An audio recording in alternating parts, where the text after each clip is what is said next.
আসসালামু আলাইকুম বন্ধুরা, তোমরা সকলে কেমন আছো? আশা করি তোমরা সকলে ভালোই আছো। আমি আর একটা নতুন রেসিপি নিয়ে চলে এসেছি। দেখো বন্ধুরা, এই রেসিপিটার নাম হলো ললিপপ চিকেন দানা। চলো রেসিপিটা দেখা যাক। আমি একটি বাটির মধ্যে নিয়ে নিলাম 4 পিস চিকেন। চিকেনের মধ্যে আমি ছোট্ট চামচের হাফ চা চামচ নুন দিয়ে দিলাম, হাফ চা চামচ লঙ্কা গুঁড়ো দিয়ে দিলাম। ভালো করে আমি চিকেনটাকে মাখিয়ে নিলাম।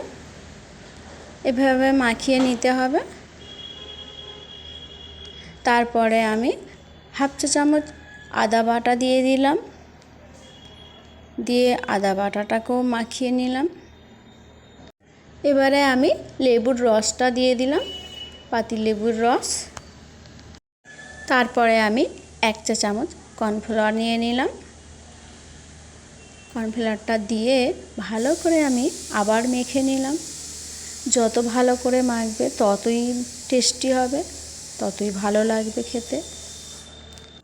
এবারে আমি স্পেশাল আমাদের যে চিকেন দানার মশলাটা আছে ওটা দিয়ে দিলাম, পরিমাণ মতো দিয়ে দিলাম। দিয়ে ভালো করে আমি আবার মেখে নিলাম। দেখো, অল্প করে সর্ষের তেলও দিয়ে দিলাম। আমাদের চিকেন দানার এই রেসিপির মশলা মাখানোটা পুরো রেডি। আমি একটা উপর দিয়ে চাপা দিয়ে দিলাম। কড়াইয়ে আমি তেল অল্প করে দিয়ে দিলাম। তেলটা গরম হয়ে যাওয়ার পরে চিকেনটাকে আমি আধ ঘন্টা মশলা মাখিয়ে রেখে দিয়েছিলাম। এবারে আমি তেলটা গরম হয়ে যাওয়ার পরে একটি একটি করে আমি চিকেনটা দিয়ে দিলাম তেলের মধ্যে।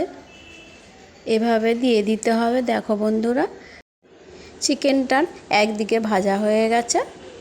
এবারে আমি একটি একটি করে উল্টে দিচ্ছি। দেখো বন্ধুরা, কত সুন্দর দেখতে লাগছে না? দেখে জিভে জল এসে যাচ্ছে না?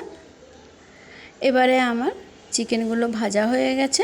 এবারে প্লেটে আমি সাজিয়ে নিচ্ছি। দেখো বন্ধুরা, চিকেন ভাজাটা খেতে যে কোনো একটি সস তো লাগবে, তাই আমি এই ধনেপাতার সসটি দিয়ে দিলাম, যাতে খেতে অনেক ভালো লাগে। বন্ধুরা, তোমাদের এই চিকেন দানার ললিপপটি যদি ভালো লাগে তাহলে লাইক, কমেন্ট, সাবস্ক্রাইব করে দেবে প্লিজ।